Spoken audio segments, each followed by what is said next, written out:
स्वागत है आपका। मैं हूं आपके साथ इंद्रजीत कौर और आज एक बार फिर से हम बात किसानों की कर रहे हैं, क्योंकि किसान जो है वो आत्महत्या करते ही जा रहे हैं और ये सिलसिला रुकने का नाम नहीं ले रहा है। पंजाब में किसान कर्ज तले दबा जा रहा है। स्थिति ये है कि हर दिन किसानों की खुदकुशी की खबर आ रही है, कभी कर्ज के बोझ तले तो कभी कर्ज वसूली के दबाव के चलते। आखिर किसानों की ये मुश्किल कब हल होगी?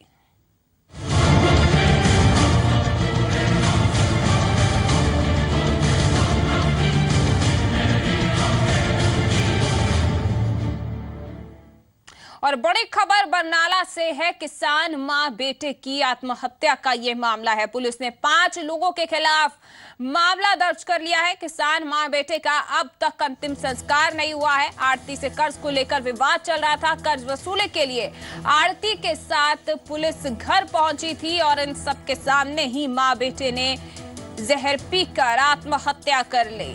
तो इस वक्त की बड़ी खबर आपको बता दें, किसान मां बेटे की आत्महत्या के मामले में पुलिस ने 5 लोगों के खिलाफ मामला दर्ज कर लिया है। किसान मां बेटे का हालांकि अभी तक अंतिम संस्कार नहीं हुआ है। किसान संगठन यही कह रहे हैं कि जब तक दोषियों के खिलाफ कार्रवाई नहीं हो जाती तब तक अंतिम संस्कार नहीं होने दिया जाएगा, ना ही पोस्टमार्टम होने दिया जाएगा। आपको बता दें कि आड़ती से कर्ज को लेकर ये विवाद चल रहा था। तो कर्ज को लेकर विवाद इस कदर बढ़ गया था कि परिवार के 2 सदस्यों की जिंदगी ही छीन ली गई। एक बुजुर्ग मां और उसका किसान बेटा, दोनों ने अपनी जमीन को छीनते हुए देखकर मौत को गले लगा लिया। ये वारदात तब हुई जब कर्ज वसूली के लिए पुलिस घर पर पहुंची थी।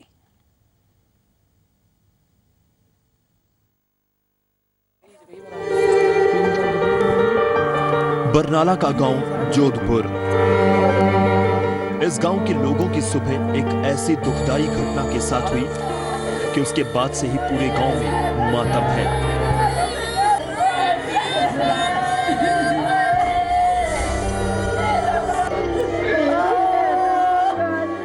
गांव के लोग एक ही घर में 2-2 आत्महत्याओं के गवाह बने। 60 सालों की बुजुर्ग माता और उसका नौजवान बेटा, दोनों ने पुलिस, प्रशासन और गांव वालों के सामने जहर पीकर मौत को गले लगा लिया, लेकिन कोई भी उनको बचा नहीं पाया। दरअसल इस परिवार पर आड़ती का कर्जा था, जिसको लेकर दोनों पक्षों के बीच विवाद चल रहा था। कई बार मामले में समझौता करवाए जाने की कोशिशें भी हुई, लेकिन कोई हल नहीं निकला। मामले की सुनवाई अदालत में भी चल रही थी। इस बीच आड़ती प्रशासन के साथ मिलकर परिवार के घर और 1.5 एकड़ जमीन पर कब्जा करने पहुंच गया। आरोप है कि इससे परेशान होकर मां बेटी ने मौके पर ही खुदकुशी कर ली।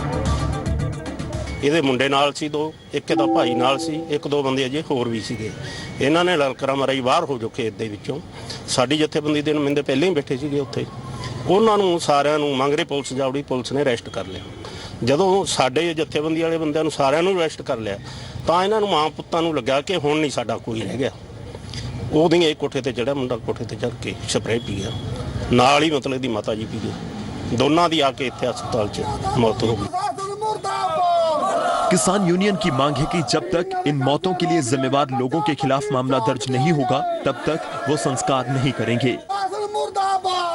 भी ਜਿਹੜੇ ਇਹ ਜ਼ਿੰਮੇਵਾਰ ਸੰਬੰਧਿਤ ਵਿਅਕਤੀ ਆ ਉਹਨਾਂ ਦੇ ਪਰਚਾ ਦਰਜ ਕੀਤਾ ਜਾਵੇ ਤਾਂ ਕਿ ਉਹਨਾਂ ਨੂੰ ਵਿਚਾਰਿਆਂ ਨੂੰ ਇਨਸਾਫ ਮਿਲ ਸਕੇ। ਉਹਨਾਂ ਨੇ ਪ੍ਰਸ਼ਾਸਨ ਦੀ ਲਾਪਰਵਾਹੀ ਨਾਲ ਸਪਰੇਅ ਪੀਤੀ ਆ, ਕਿਉਂਕਿ ਪ੍ਰਸ਼ਾਸਨ ਜਬਰੀ ਚੁੱਕ ਕੇ ਸਾਨੂੰ ਬੱਸਾਂ ਦੇ ਵਿੱਚ ਬਹਾਉਣ ਲੱਗ ਗਿਆ।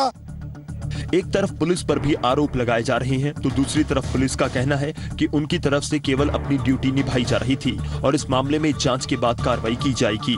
उस रिगार्डिंग वो सारे जो भी मामला है, जो भी है उसकी पड़ताल होनी है अकॉर्डिंग टू लॉ ते प्रोसीजर के तहत ही सारी जी है कार्रवाई वो दिन होगी। वहीं मुख्यमंत्री सरदार प्रकाश सिंह बादल ने यकीन दिलाया है कि इस मामले की जांच करवाई जाएगी। भैया पता नहीं क्या कारण था, हम तो जो भी मदद है उनकी करते हैं, उनको पैसा भी, और ये भी रिक्वेस्ट करते हैं कि कोई ऐसी बात ना करे। कर्जे की मार ने प्रदेश में कितने ही किसानों को जिंदगी से दूर कर दिया है, लेकिन जिस तरह के साथ सरकारी अमले के सामने एक परिवार के 2 सदस्यों ने मौत को गले लगाया, उसके बाद सवाल उठने तो लाजमी हैं। ऐसे में इस मामले में आगे क्या कार्रवाई होती है, इसका इंतजार रहेगा। मुक्तसर से जसविंदर बब्बर के साथ जीवन रामगढ़, बरनाला। तो बरनाला में भी किसान मां बेटे की आत्महत्या का कारण कर्ज ही बना है और कर्ज अदा ना करने की हालत में बेबस होकर इस मां बेटे ने भी खुदकुशी कर ली। दो तस्वीरें आपके सामने हैं। कर्ज के चलते मां बेटे ने खुदकुशी की और वही किसान यूनियन का प्रदर्शन भी लगातार जारी है और यही कह रहे हैं कि जब तक इंसाफ नहीं मिलता तब तक अंतिम संस्कार नहीं होने दिया जाएगा। आपको बता दें कि अब तक किसान मां बेटे का अंतिम संस्कार नहीं हुआ है।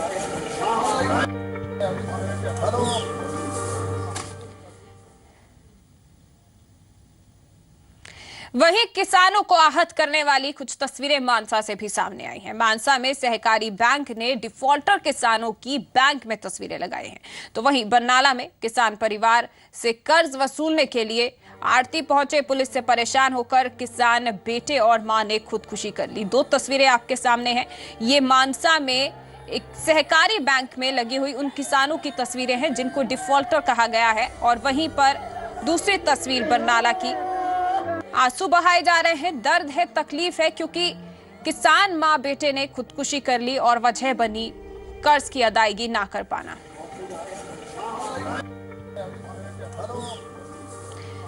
ज्यादा जानकारी के लिए हमारे साथ जी मीडिया संवाददाता जीवन रामगढ़ फोन लाइन पर जुड़ चुके हैं। जी जीवन राम, 5 लोगों के खिलाफ मामला दर्ज हुआ है। आखिर ये 5 लोग कौन है, किनके खिलाफ ये दर्ज हुआ है, क्या कुछ कार्रवाई की गई है पुलिस की ओर से अब तक? जी, जो जोधपुर में माम और बेटे की तरफ से जो प्रशासन की हाजिरी से जो खुदकुशी की गई है, उनके मामले में एक आरतिया है, एक उसका दूसरा साथी आरतिया है, एक उसका बेटा है, एक उसका साथी और है।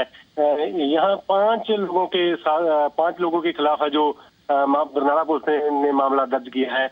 अभी तक बरनाला पुलिस ने किसी भी व्यक्ति को मतलब किसी अरेस्ट नहीं किया, जिसके लिए किसान जत्थेबंदियां जो माँ बेटे का जो लाश है उनको हॉस्पिटल में ही मतलब रखा हुआ है, उसका संस्कार नहीं किया गया।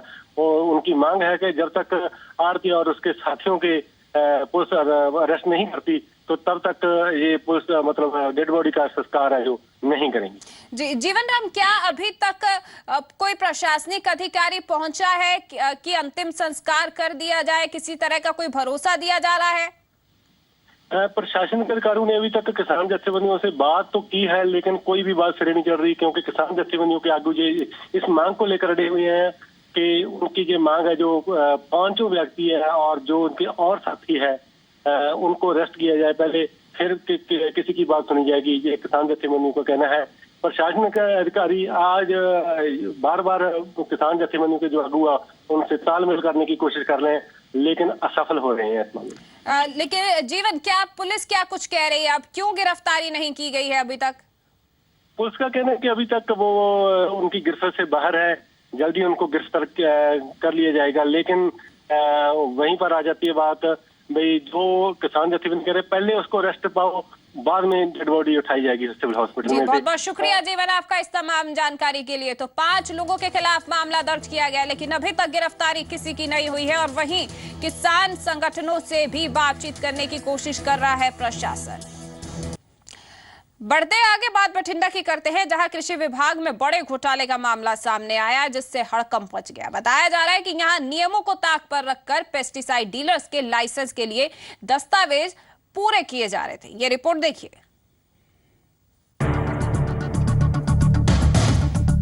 ये है बठिंडा का कृषि दफ्तर।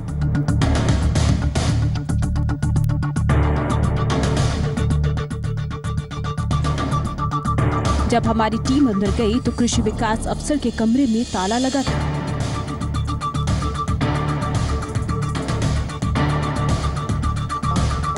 साहब ऊपर वाले कमरे में बैठकर पेस्टिसाइड डीलरों के लाइसेंस के कागजात पूरे कर रहे थे। ये सारी कार्रवाई हमारे खुफिया कैमरे में कैद हो गई।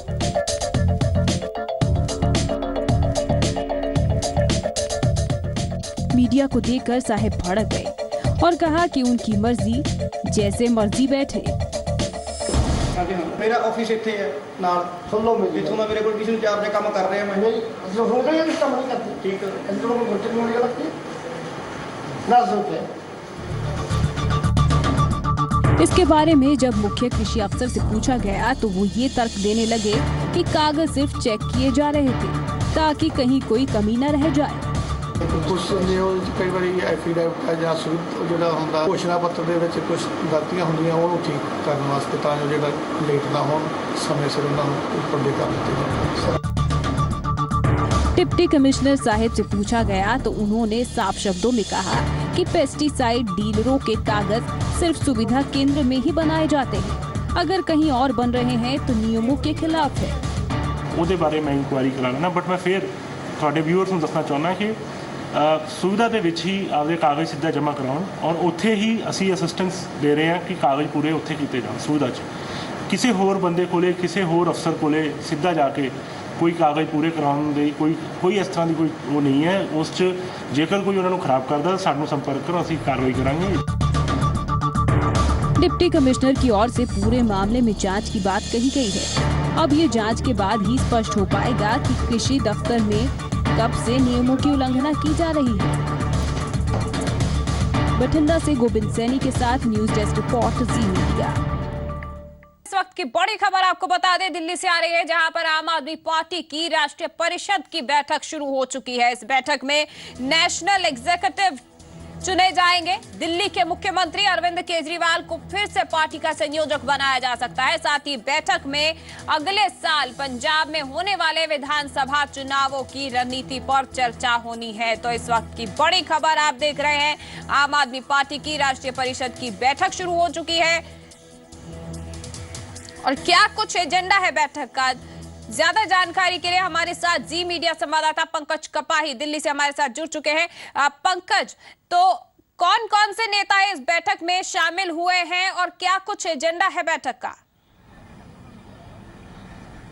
देखिए, बैठक शुरू हो चुकी है और मुख्यमंत्री अरविंद केजरीवाल ने अभी जो तमाम मेंबर आए हैं उनको संबोधित करते हुए सीधा निशाने केंद्र की सरकार को लिया। उनका सीधे तौर पर कहना है कि सरकार जो है विकास के नाम की बात करती थी चुनाव से पहले, लेकिन अब जो है भारत माता की जय के नारे लगाए जाते हैं और कहा जाता है कि जो भारत माता की जय नहीं बोलेगा उसको मारा जाएगा। लेकिन कश्मीर में जो है वो बिल्कुल इसके उलट है। दूसरी तरफ गुजरात मॉडल की बात की जा रही है कि लोकसभा चुनाव में गुजरात मॉडल की बात की जा रही थी, लेकिन अब जो दुनिया है वो दिल्ली मॉडल की बात कर रही है। दिल्ली में हमने जो तमाम वादे सरकार बनाने से पहले किए थे वो पूरे किए हैं, चाहे मोहल्ला क्लिनिक की बात हो या फिर एजुकेशन की बात हो, हमने काम किया है और यही वजह है क्योंकि हम सिस्टम बदलने के लिए आए थे।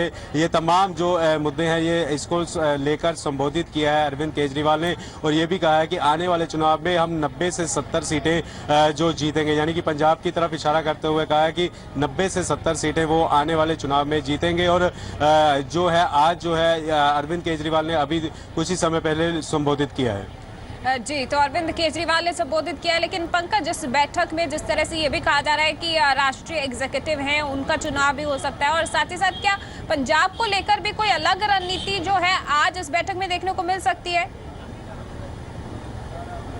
बिल्कुल, आज नेशनल एग्जीक्यूटिव क्योंकि उनका समय पूरा हो चुका है और वो चुने जाने हैं, इसको लेकर वोटिंग की जाएगी और उसके बाद जो है नए नेशनल एग्जीक्यूटिव चुने जाएंगे।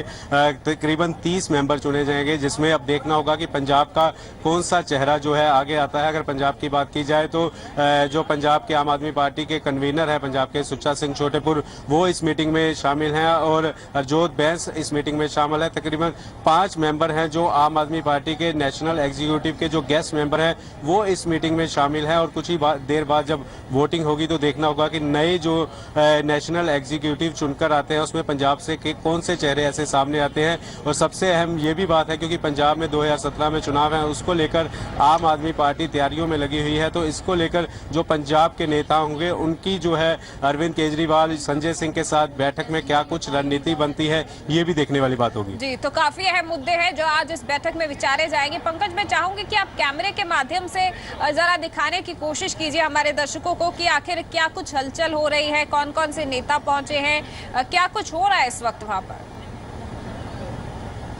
बिल्कुल, यहाँ पर आप देख सकते हैं कि तमाम बोर्ड लगे हुए हैं नेशनल एग्जीक्यूटिव मीटिंग के, और क्योंकि यहाँ पर तमाम वॉलंटियर मौजूद हैं और मोबाइल भी अंदर जो है आम आदमी पार्टी के जितने मेंबर हैं वो मोबाइल भी अंदर नहीं लेकर जा सकते। तमाम मोबाइल जो है बाहर जमा कर लिए गए हैं, क्योंकि कहा जाता है कि कोई भी अंदर से कोई ऐसी बात लीक ना हो जिससे कि विवाद बने। तमाम वॉलंटियर यहाँ पर मौजूद हैं जो तमाम तरह के मोबाइल उन्होंने यहाँ पर समेटे हुए हैं, और जो हिदायतें हैं अंदर से दी जा रही वो बाहर आकर बताते हैं।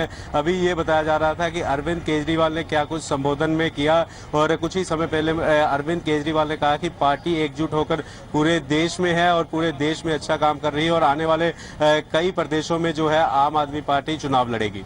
जी तो बिल्कुल, तो मीटिंग शुरू हो चुकी है, जारी है मीटिंग और पल पल की जानकारी भी दी जा रही है। बहुत बहुत शुक्रिया पंकज आपका इस तमाम जानकारी के लिए। आप नजर बनाए रखिएगा, हम अपडेट लेते रहेंगे।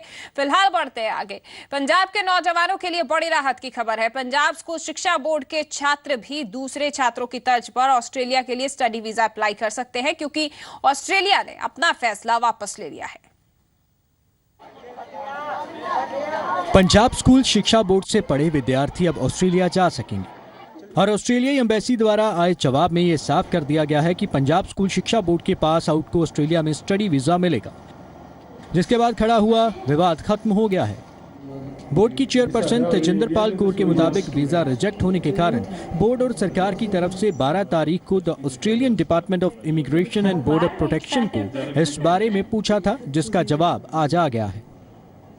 उन्होंने क्लीयर कर दिता है कि पंजाब स्कूल एजुकेशन के पढ़े हुए विद्यार्थियों वास्ते वीजे ते किसी किस्म की रोक है जिहड़ी वो ऑस्ट्रेलियन गवर्नमेंट ने नहीं लाई।